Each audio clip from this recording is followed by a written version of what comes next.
Kaka, nimekutana nao pale kichakani, kulikuwa kuna mtu amembana, wanampiga kipondo cha mbwa koko. Kisa tu amevaa kofia ya jeshi. Sasa ninachojiuliza, kama yule alivaa kofia tu kapigwa vile, wewe ulovaa suruali itakuwaje? God have mercy. Unavaa suruali kabisa, unajiamini eti unatembea mtaani kabisa, unajiamini kama vile ya kwako.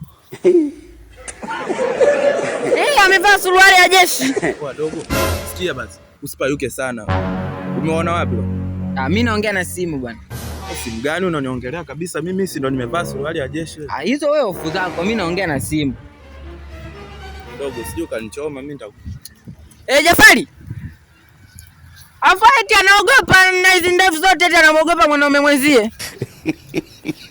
Sasa si bora usingevaa tu. Na utakuwa ushauri ukikubali kupigwa na mwanaume mwenzio. Wajefa vitu hivi.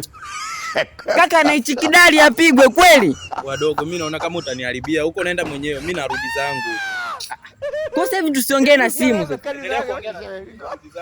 Alafu eti wanaogopa ukasema kidogo anageuza njia. Si wanavaa maiwebo. Sasa mtoto wa kiume ebo, mtoto wa ebo na wewe pia ebo. Wadogo, si ukaushe sasa, mbona kama utanichoma sasa? Naongea na simu bwana. Wewe nikikuchekea wewe naona utanichoma. Jafari, umenifunga Jafari.